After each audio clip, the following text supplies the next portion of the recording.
Joining us today on What the Heck is Happening in HR is Scot Grooms, Certified Employee Benefits Specialist and President and CEO of Grooms Benefits here in the Tampa Bay area. This is such an exciting conversation we're going to have about employee benefits. But let me tell you a little bit about Scott first. He's a 20-year veteran in employee benefits and has a passion to help businesses transition their employee benefits from a cost of doing business into a strategic business investment. He is president and CEO of Grooms Benefits, and that's an independent and privately held benefits brokerage and consulting firm in Tampa, Florida. It provides expertise to employers nationwide on how to best manage successful group insurance programs that benefit both employers and employees. He is a certified employee benefit specialist and sits as past president on the board of the Tampa Bay chapter of the International Society of Certified Employee Benefit Specialists. And he's a graduate of the University of Florida. His company information is groomsbenefit.com, and you can connect with him on LinkedIn. Welcome today, Scott. For our podcast disclaimer, please visit the episode description.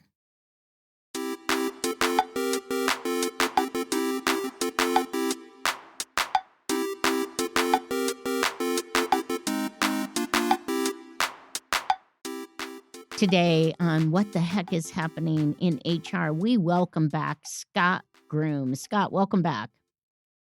Thank you, Kelly. Great to be back.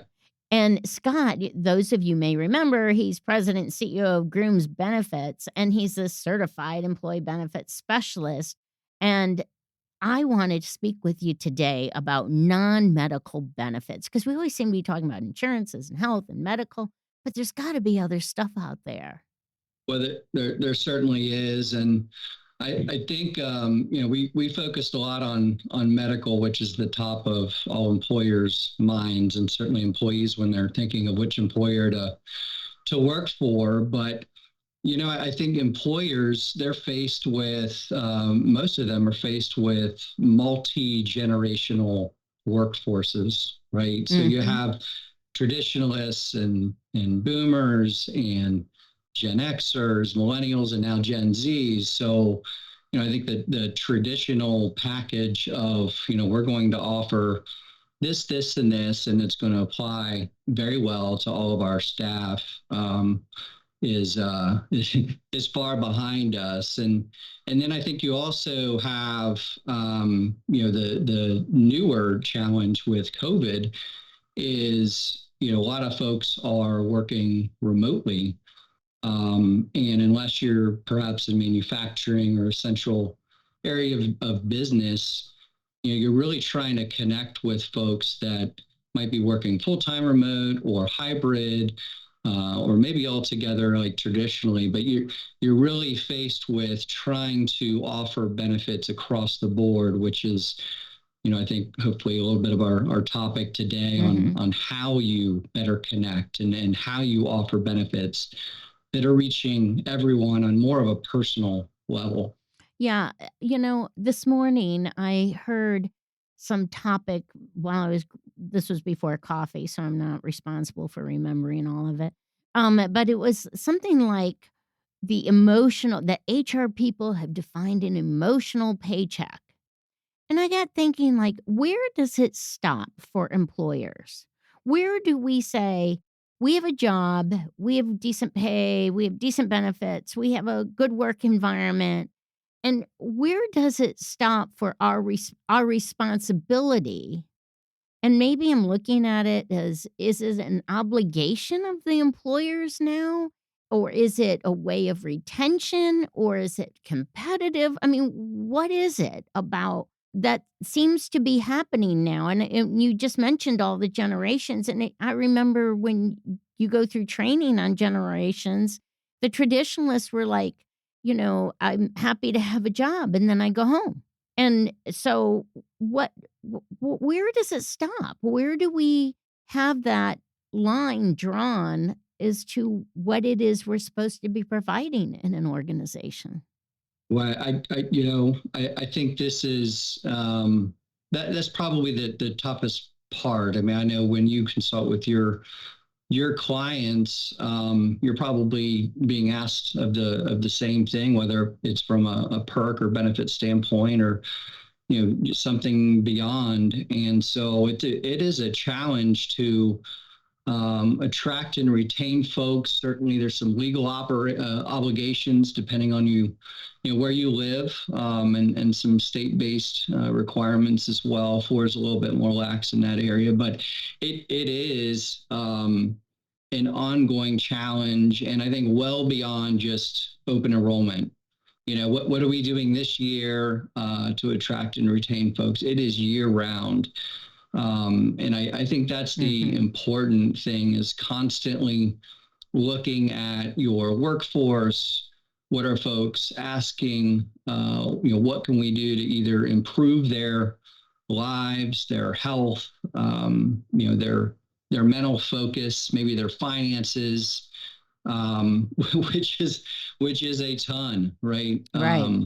But I think everyone as a business, if you're not looking at all of those components, throughout the year, you're probably missing some talent looking elsewhere. Yeah, I love that fact that you said it isn't just about open enrollment, but really year round. I hadn't really thought of it that way, but it truly is. So what give us a couple things that people are offering. What are you seeing trend wise on it? And kind of where's the sweet spot for different employers to be able to offer? Is there something that's really working for small businesses compared to large businesses, or are they things that are just available for everybody? Yeah, I think the capacity to offer different types of benefits broadens and extends the larger the organization is. But I think one common theme, regardless of the organization, is a little bit more flexible in time tracking and paid time off. Whether it's unlimited paid time off, or some designated mental health days, or however you want to call it. I think being in the shop or online all the time. I think there's a little bit more flexible nature to that these days. And so, that's a trend that we're seeing, increase in flexibility and capacity there. And so, Hey, with before that, we go on, Scott, what about unlimited PTO? Are you seeing a lot of that? Because it seemed to be such a thing, and then people weren't sure how it was going, and I'm wondering, are people really considering it? well, we see that, certainly Really? not with every industry. Mhm.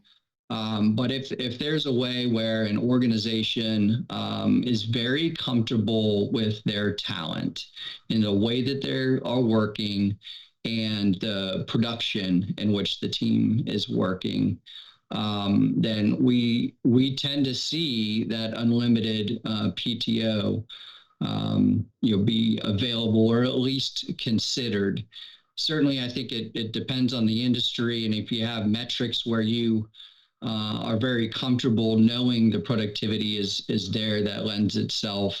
I think more traditional companies with manufacturing, arrangements, Mhm. those types of things, we see that less. Mhm. Um, but we'd still see a little bit more, time off and flexibility in their time at work versus time away than we have before. Hmm. Yeah, thanks for that. I just wasn't sure. So I cut you off. What else are you gonna share with us? What's another one that people are putting in place? Yeah, and I mean, I think this relates a little bit to medical, but around family building and reproductive health benefits, whether it's adoption support, or family planning assistance. Some of those types of services are built into a health plan, but often we're seeing this as a separate benefit or accommodation to folks, and whether that's additional time away to take care of a parent for a certain period of time.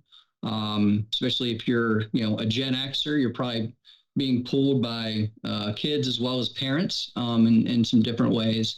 um, and tending to folks that are looking to either build a family, or extend one. And certainly with adoption, there's a whole host of extra things that are involved there. So really around allowing individuals, employees, and their families to either take some time or utilize some paid benefits to their particular family and their needs. Oh, terrific.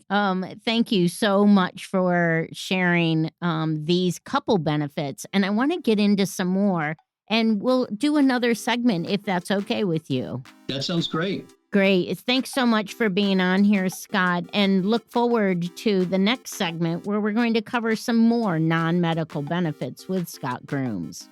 Thanks, Kelly. Look forward to it.